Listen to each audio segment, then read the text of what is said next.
हाँ, second chapter का 7वां श्लोक हमने पढ़ा था कल। और उसमें थोड़ा सा उसका आप बता सकते हैं क्या क्या टीचिंग्स थी, और क्या क्या अर्जुन का क्या भाव है, क्या टीचिंग्स हैं? आपके पास बुक है?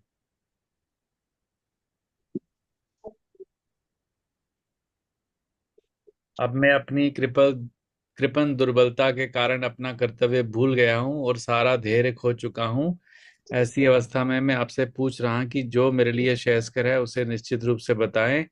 अब मैं आपका शिष्य हूँ और आपका शरणागत हूँ, कृपया मुझे उपदेश दें।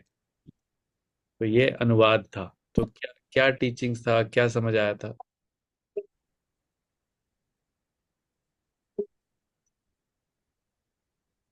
बताइए।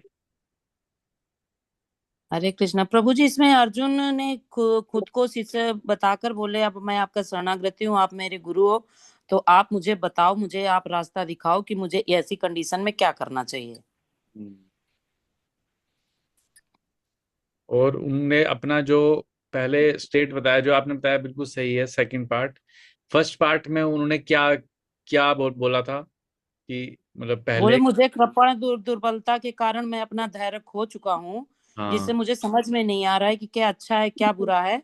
तो मैं आपको शरणागत हूँ, मैं आपका शिष्य हूँ, आप मेरे गुरु हो, तो इसलिए आप मुझे रास्ता दिखाओ, सही रास्ता दिखाओ कि मुझे क्या करना चाहिए।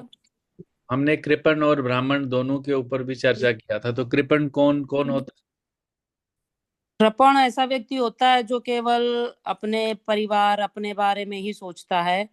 जो एक पशु भी यही करता है कि बस अपना हो जाए, अपना हो जाए, अपना परिवार, परिवार तो क्या ही, खैर बस वही होता है अपने बारे में। जो ब्राह्मण होता है वो जो उसका धर्म होता है और उसके बारे में सोचता है, वो गुरु के द्वारा दिया हुआ जो ज्ञान होता है है? उसके बारे में करता है वो।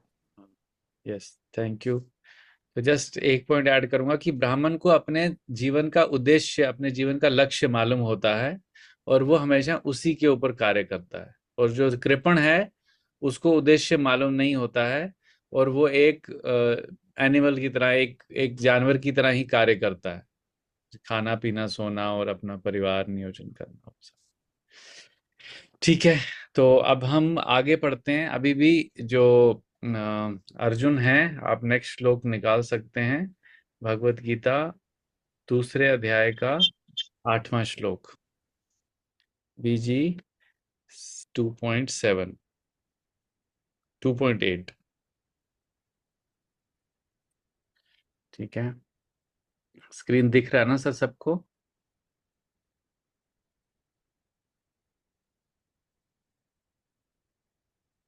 ये हमने पढ़ा तो नहीं था ना? हाँ, ये नहीं पढ़ा था भाई। तो इसको पढ़ते हैं। ना ही प्रपश्यामि ममापनुयात् नाहि पश्यामि यक्षोकम उच्चोत्सनम इंद्रियायानम यच्छोकम्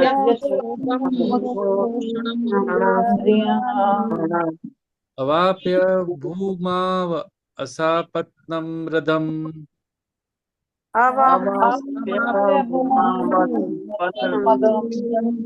राज्यम सुरानामपि चाधिपत्यम। राज्यं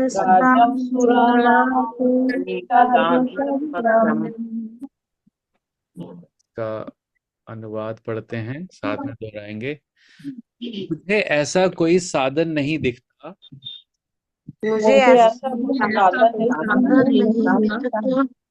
जो मेरी इंद्रियों को सुखाने वाले जो मेरी इंद्रियों को सुखाने वाले इस शोक को दूर कर सके।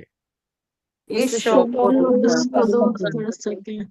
स्वर्ग पर देवताओं के आधिपत्य की तरह स्वर्ग पे देवताओं के आधिपत्य की तरह इस धन धान्य संपत्ति इस धन धान्य संपन्न पृथ्वी पृथ्वी पर निष्कंटक राज्य पृथ्वी पर राज्य प्राप्त करके भी प्राप्त करके मैं इस शोक को दूर नहीं कर सकूंगा।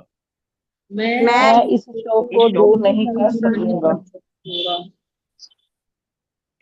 तो एक बार मैं इसको पूरा फिर से पढ़ लेता हूँ। मुझे ऐसा कोई साधन नहीं दिखता जो मेरी इंद्रियों को सुखाने वाले इस शोक को दूर कर सके।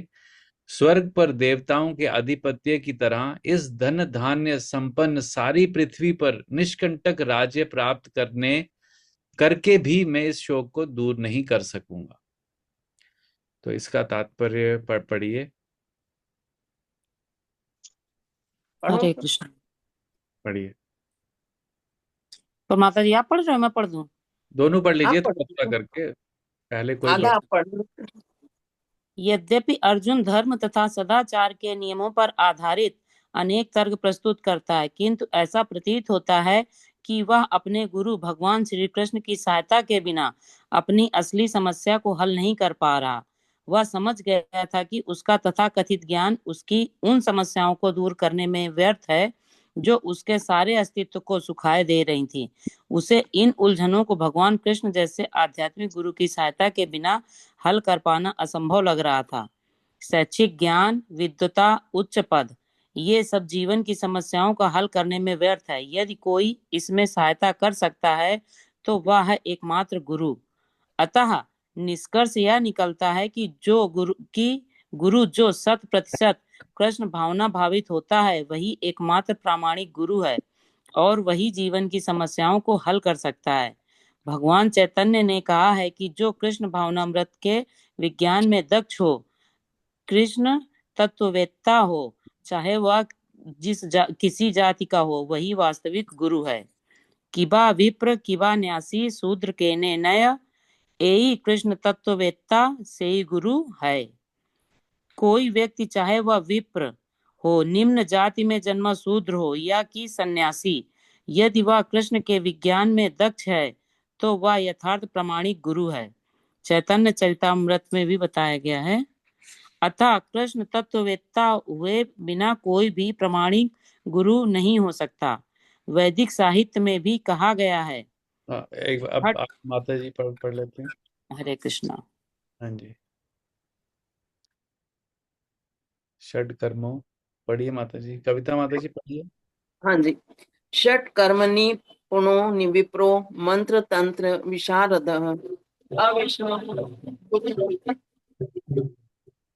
हरि बोल। वैष्णव जो विद्वान ब्राह्मण भले ही वह संपूर्ण वैदिक ज्ञान में पारंगत क्यों न हो, यदि वह वैष्णव नहीं है या कृष्ण भावनामृत में दक्ष नहीं है तो गुरु बनने का पात्र नहीं है। किंतु शूद्र यदि वह वैष्णव या कृष्ण भक्त है तो गुरु बन सकता है। संसार की समस्याओं, जन्म जरा व्याधि तथा मृत्यु की निवृत्ति धन संचय तथा आर्थिक विकास से संभव नहीं है। विश्व के विभिन्न भागों में ऐसे राज्य हैं जो जीवन की सारी सुविधाओं से तथा संपत्ति एवं आर्थिक विकास से पूरी थे, किंतु फिर भी उनके सांसारिक जीवन की समस्याएं ज्यों की त्यों बनी हुई है। वे विभिन्न साधनों से शांति खोजते हैं, किंतु वास्तविक सुख उन्हें तभी मिल पाता है जब वे कृष्ण भावनामृत से युक्त कृष्ण के प्रामाणिक प्रतिनिधि के माध्यम से कृष्ण अथवा कृष्ण तत्व पूर्वक भगवत गीता तथा श्रीमद् भागवत के परामर्श को ग्रहण करते हैं। यदि आर्थिक विकास तथा भौतिक सुख किसी के पारिवारिक, सामाजिक, राष्ट्रीय या अंतरराष्ट्रीय अव्यवस्था से उत्पन्न हुए शोकों को दूर कर पाते तो अर्जुन यह न कहता कि पृथ्वी का अप्रतिम राज्य या स्वर्गलोक में देवताओं की सर्वोच्चता भी उसके शोकों को दूर नहीं कर सकती। इसलिए उन्हें कृष्ण भावनामृत का ही आश्रय ग्रहण किया और यही शांति तथा समरसता का उचित मार्ग है। आर्थिक विकास या विश्व आधिपत्य प्राकृतिक प्रलय द्वारा किसी भी क्षण समाप्त हो सकता है। यहाँ तक कि चंद्रलोक जैसे उच्च लोकों की यात्रा भी, जिसके लिए मनुष्य प्रयत्नशील है, एक झटके में समाप्त हो सकती है। गीता में इसकी पुष्टि करती है। क्षीणे पुण्ये मतर्य लोकम विशंति।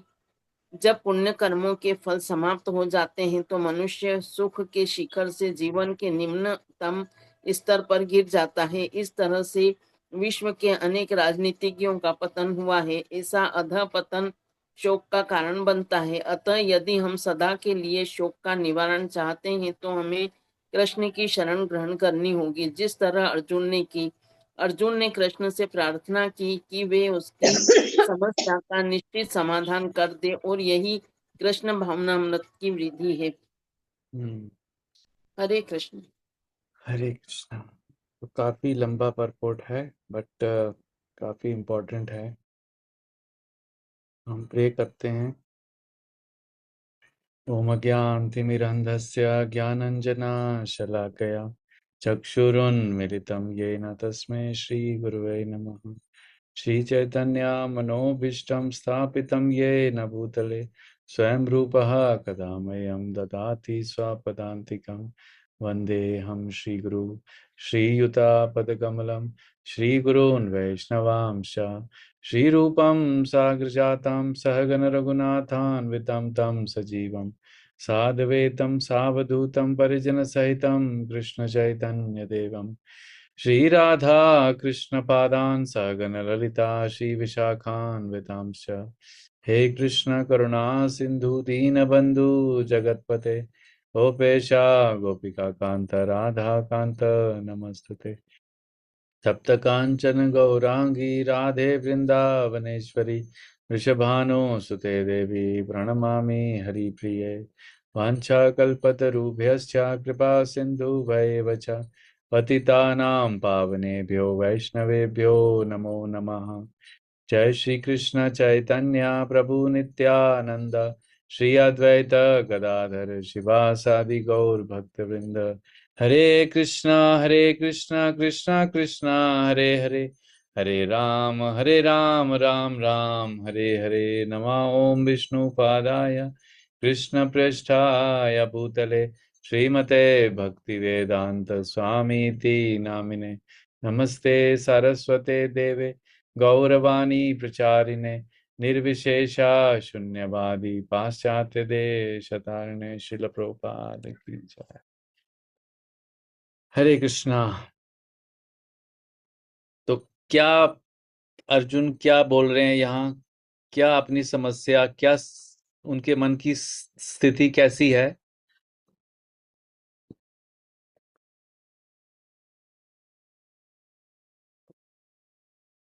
बोल रहे हैं, मुझे ऐसा कोई साधन नहीं दिखता जो मेरी इंद्रियों को सुखाने वाले शोक को दूर कर सके। मतलब कि उन्होंने जो भी उनके पास ऑप्शंस हैं अपने इस कंफ्यूजन को दूर करने के, उन्होंने सारे ट्राई कर चुके हैं। लेकिन उनकी जैसे इंद्रियां को सुखाने वाले, पहले था ना कि वो बोलते हैं मेरा शरीर कांप रहा है, मुझे पसीना आ रहा है, मेरे को कंपन हो रही है, मेरी आंखों से अश्रु निकल रहे हैं। तो ये इंद्रियों को सुखाने वाले जो शोक है, वो उसको, अब वो बोल रहे हैं कि मेरे को कुछ समझ नहीं आ रहा है कि मुझे क्या करना चाहिए, और मेरे को कोई मेरे को कोई साधन भी समझ नहीं आ रहा है। अभी तक तर्क वितर्क कर रहे थे, अभी बोलते हैं कि मुझे कोई साधन भी समझ नहीं आ रहा है। और बोलते हैं कि अगर मुझे स्वर्ग पर देवताओं के तरह का राज्य पाठ भी मिल जाए, और उसके अलावा पूरी सृष्टि पर राज्य करने का मौका भी मिल जाए, उससे भी मेरा शोक दूर नहीं होगा। मतलब जो मन में उनके संशय चल रहे हैं, क्वेश्चन चल रहे हैं, जो वो उथल पुथल हो रहा है उनके मन में, वो बोल रहे हैं कि चाहे मुझे स्वर्ग का इंद्र का पद क्यों ना मिल जाए, मुझे धरती का पूरा राज्य पाठ क्यों ना मिल जाए, तब भी मेरे ये जो शोक मेरे अंदर है, जो दुविधा में मैं अभी हूं, उसको मैं दूर नहीं कर पाऊंगा, उस शोक को, है ना। तो बहुत ही, मतलब ऐसा अर्जुन का कंडीशन है कि जहां पे एक गुरु के अलावा कोई भी व्यक्ति ऐसा नहीं है जो ऐसी सिचुएशन में किसी का हल, किसी को रास्ता दिखा सकता है, एक्सेप्ट गुरु। तभी उन्होंने पहले बोल दिया कि आप मेरे गुरु बन जाओ। अब यहाँ पर प्रभुपाद जी बहुत अच्छे से एक्सप्लेन करते हैं कि गुरु कौन बन सकता है और गुरु कौन होता है। आई थिंक सारिका माता जी आपने ही पूछा था पिछली बार, है ना। तो यहाँ पर तो प्रभुपाद जी को पता है कि जब मैं वो लिखूंगा परपट में तो नेक्स्ट क्वेश्चन क्या आएगा, तो अकॉर्डिंगली वो नेक्स्ट श्लोक में के तात्पर्य में उसी का आंसर दे देते हैं। सो क्योंकि उनको पता होता है कि जो पढ़ने वाला है उसको क्या आगे क्वेश्चन आएगा। तो यद्यपि अर्जुन धर्म तथा सदाचार के नियमों पर आधारित अनेक तर्क प्रस्तुत करता है, किंतु ऐसा प्रतीत होता है कि अपने गुरु भगवान कृष्ण की सहायता के बिना असली समस्या को हल नहीं कर पाए। तो मतलब विदाउट गुरु, क्योंकि अभी अर्जुन ने भगवान को गुरु मान लिया, तो इसलिए अब भगवान को गुरु के रूप में यहाँ पर बताया जा रहा है। तो अर्जुन को पता चल गया कि अब भगवान जब तक मुझे उपदेश नहीं देंगे तब तक मेरा ये जो शोक है वो दूर नहीं होगा। तो यहाँ पे इसको जो सार में बताया जा रहा है कि वह समझ गया कि उसका तथाकथित ज्ञान, तो हम सब में भी कुछ ना कुछ ज्ञान है, तो हमारी समस्याओं, कुछ कुछ लेवल की समस्याओं को हम अपने ज्ञान से सॉल्व कर सकते हैं, ऐसा हमें लगता है कि हमें हमें बहुत नॉलेज है। हम कुछ कुछ प्रॉब्लम्स अपने घर की, आर्थिक problems, social problems, medical problems, other other problems, जितनी भी समस्याएं हैं उसको हल कर सकते हैं। लेकिन जो ऐसी प्रॉब्लम है जो कि जिसका निवारण जो है वो हम, अर्जुन बोल रहे हैं कि मेरे पास ऐसा कोई साधन नहीं है, ऐसा कोई उपाय नहीं है, ऐसा कोई ज्ञान नहीं है जिससे कि मेरे मेरे अंदर जो अभी प्रॉब्लम चल रही है उसको मैं उसका हल निकाल सकूं। तो उन्हें इस उलझनों को भगवान कृष्ण जैसे आध्यात्मिक गुरु की सहायता के बिना हल हल कर पाना असंभव लग रहा था। आता है कभी कभी हमारी लाइफ में ऐसा सिचुएशन आता है कि जब हम बोलते हैं कि अब तो हमने सारे रास्ते ट्राई कर लिया, कुछ समझ नहीं आ रहा, तो हम भगवान के सामने जाते हैं, मंदिर में हाथ जोड़ते हैं, भगवान अब आप ही देखो क्या करना है, अभी तो समझ नहीं आ रहा। तो सिमिलर हम इमेजिन कर सकते हैं ना कि अर्जुन का सिचुएशन कैसा होगा। कोई कोई ऐसा सिचुएशन किसी को याद आता है जब हमने सब कुछ अपने ज्ञान से सब कुछ ट्राई कर लिया और कुछ हो नहीं पा रहा है, और फिर हम हाथ जोड़ के जाते हैं। Anyone wants to share? Let's इसको थोड़ा इंटरेक्टिव करते हैं।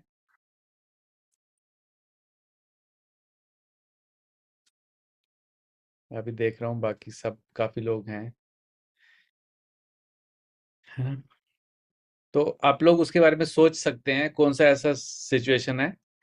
तो शैक्षिक ज्ञान मतलब एकेडमिक नॉलेज, विद्वता, उच्च पद, हाई पोजीशन, इन्फ्लुएंस, ये सब जीवन की समस्याओं का हल करने में व्यर्थ हैं। तो ऐसी जो समस्याएं हैं, जो अभी अर्जुन जिस समस्या की बात कर रहा है, वो समस्याओं को सॉल्व करने के लिए एकेडमिक नॉलेज या उच्च पद या विद्वत्ता, एक्सपर्टाइज कभी काम नहीं आता। ये सब जीवन, यदि कोई इसमें सहायता कर सकता है तो वह है एकमात्र गुरु। अब गुरु गुरु का मतलब होता क्या है, थोड़ा सा इस पे डिस्कशन करें। गुरु मतलब क्या होता है, कौन है वो व्यक्ति?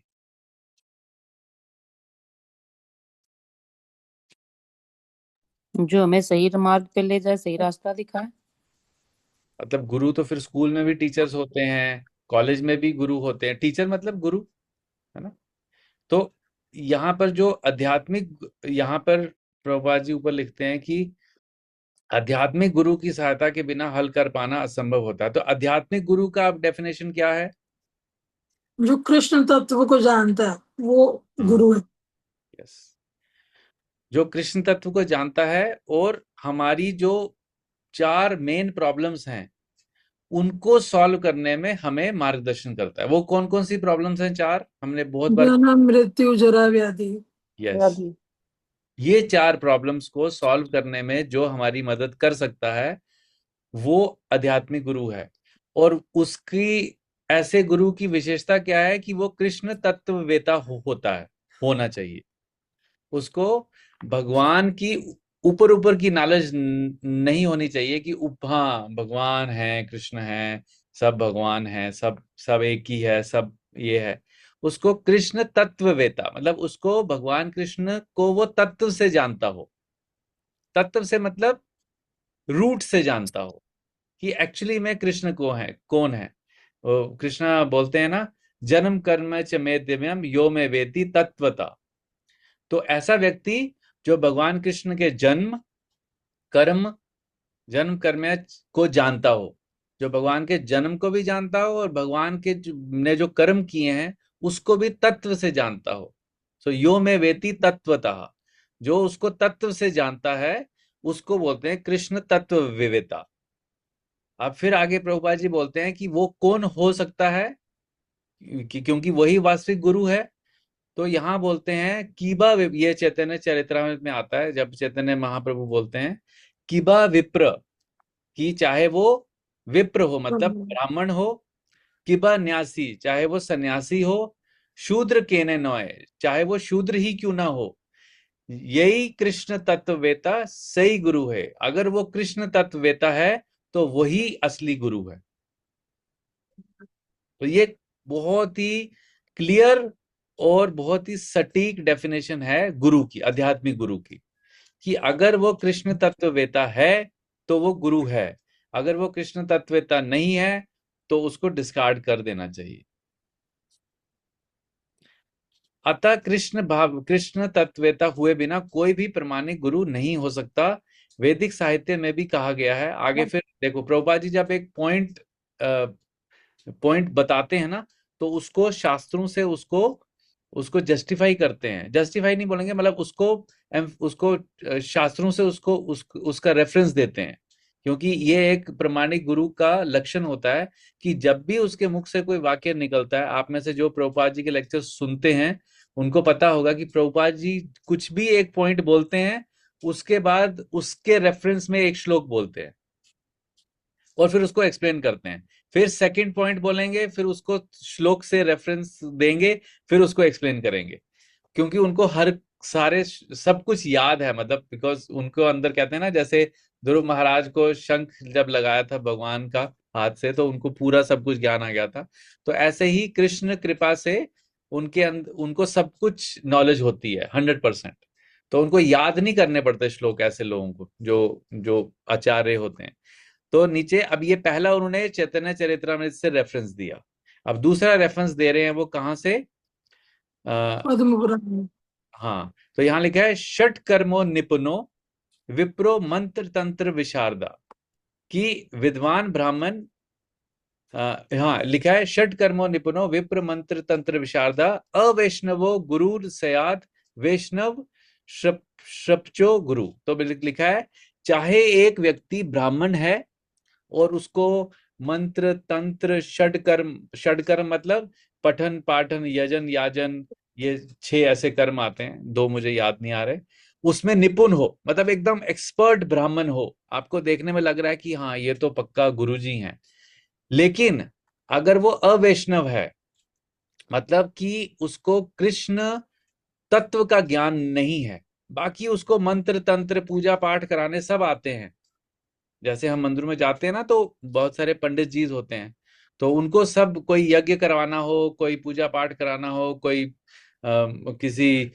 उद्यापन कराना हो, कोई भी पूजा पाठ कराना हो, तो वो उसमें एकदम विशाल एक्सपर्ट होते हैं, उसमें कोई डाउट नहीं है।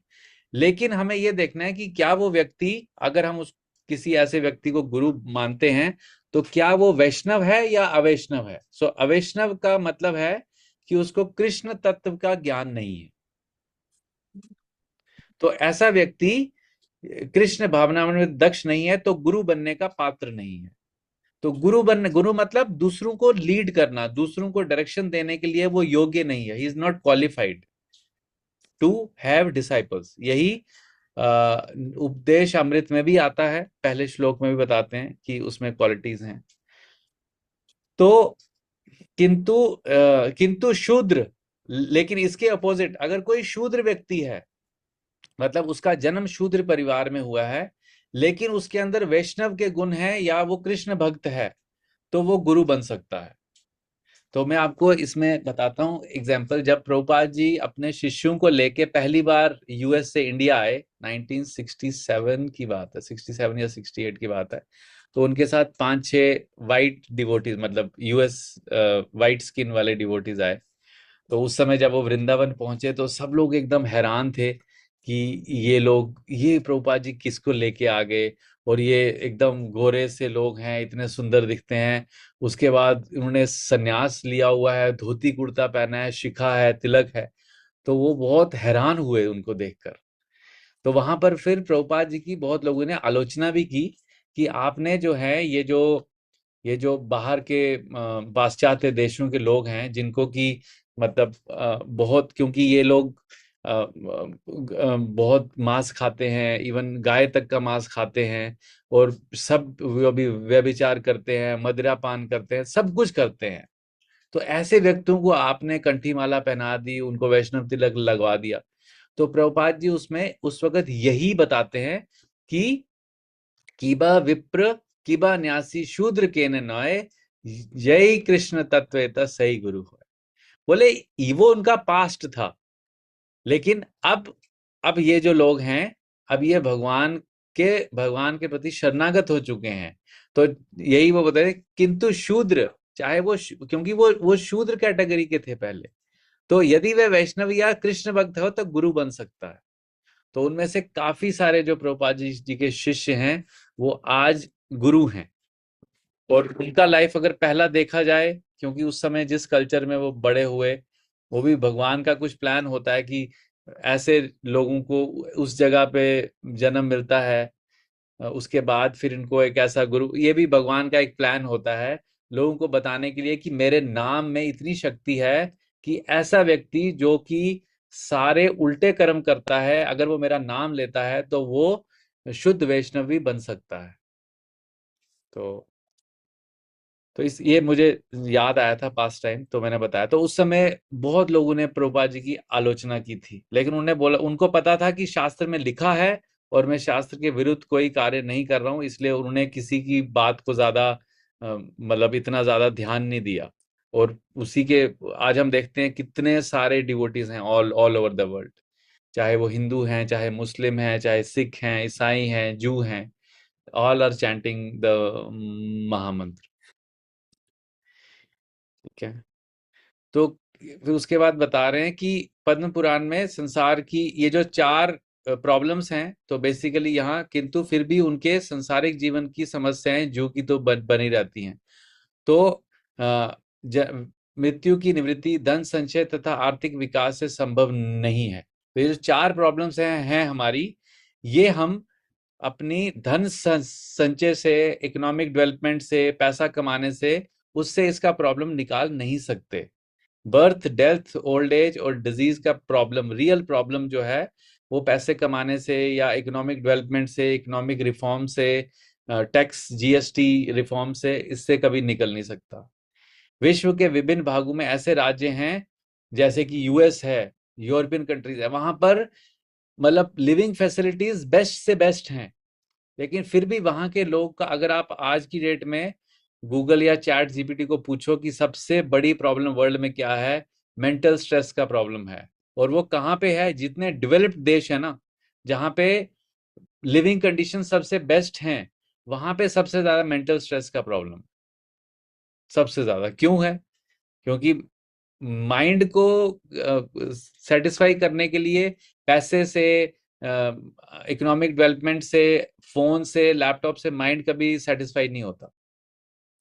यदि आर्थिक विकास तथा भौतिक सुख किसी के पारिवारिक, सामाजिक, राष्ट्रीय तथा अंतरराष्ट्रीय व्यवस्था से उत्पन्न हुए शोकों को दूर कर पाते, तो अर्जुन ये ना कहते कि पृथ्वी का अप्रतिम राज्य। वो बोलते हैं, फिर अर्जुन नहीं बोलते, क्योंकि स्वर्ग लोक में, इंद्र लोक में, जो यहाँ पर हमारे धरती पे सबसे बेस्ट से बेस्ट सुविधाएं हो सकती हैं, उससे भी 100 गुना ज्यादा अच्छी व्यवस्थाएं स्वर्ग लोक में होती हैं। तो वो बोल रहे हैं कि अगर उनको स्वर्ग का राज्य भी मिल जाता तो भी उनके अंदर जो शोक है वो दूर नहीं होता। इसके लिए उसने कृष्ण भावना अमृत का ही आश्रय ग्रहण किया, इसलिए उन्होंने भगवान कृष्ण को शरणागत किया, और यही शांति तथा समरसता का उचित मार्ग है। तो आर्थिक विकास, विश्व आधिपत्य, प्राकृतिक प्रलय द्वारा किसी भी क्षण समाप्त हो सकता है। तो बोलते हैं ये वर्ल्ड जो है, ये कभी भी, जैसे हमने देखा कि जब 2004 में जब सुनामी आया था, आपको याद होगा, कोयम्बटूर में, वहां का कडलूर एरिया में, तो क्या था, कितना कितना सब कुछ सही था, वहां पे घर बने थे, फैक्ट्रीज है, वो एरिया में मैं रहा हूँ 8-9 महीने, वो कडलूर में, वहां पे बहुत सारा फैक्ट्रीज हैं, सब कुछ है। एक सेकंड में सुनामी, एक सेकंड में इतना पानी आया कि सब खत्म हो गया, A to Z पूरा फिनिश। तो एक झटके में समाप्त हो सकती है। तो भगवत गीता इसकी पुष्टि करती है कि शनै शनै पुण्य मृत्य लोके विशंति। जब पुण्य कर्मों के फल समाप्त हो जाते हैं तो मनुष्य सुख के शिखर से जीवन के न्यूनतम स्तर पर गिर जाता है। तो ऐसे ही अगर किसी को, किसने बहुत अच्छे पुण्य कर्म किए हैं, वो स्वर्ग लोक में पहुंच गया, अब स्वर्ग लोक में जैसे ही उसके जो पुण्य कर्म है वो खत्म हो गए, सीधे आके धरती पे गिरेगा। तो अतः यदि हम सदा के लिए शोक का निवारण करना चाहते हैं, असली सल्यूशन ढूंढना चाहते हैं अपने शोक का, तो हमें कृष्ण की शरण ग्रहण करनी चाहिए, जिस तरह अर्जुन ने की। अर्जुन ने कृष्ण से प्रार्थना की कि वह उसकी समस्या का निश्चित समाधान कर दें, और यही कृष्ण भावना और अमृत की विधि है। तो जब तक हम भगवान कृष्ण को शरणागत नहीं करेंगे, शरणागत इन द सेंस 100% वाला, वो मिक्स वाला नहीं चाहते। तो कृष्ण बोलते हैं सर्वधर्मान परित्यज्य माम एकम शरणम व्रज, सिर्फ मेरा ही एक अकेले का शरण लो, तब मैं आपके शोक का निवारण करूंगा। जैसे अर्जुन ने यहां पर ये नहीं बोला कि आप मुझे थोड़ा बता दो, थोड़ा मैं धृतराष्ट्र के पास जाके कुछ पूछ लूंगा, फिर मैं थोड़ा सा भीष्म पितामह के पास भी जाऊंगा, फिर थोड़ा मैं अपने भाई युधिष्ठिर के पास भी जाऊंगा, थोड़ा थोड़ा ज्ञान सबसे अर्जित कर लूंगा, और फिर मेरा शोक का हो जाएगा। बोले नहीं, सिर्फ आपसे होगा, बस, ओनली वन।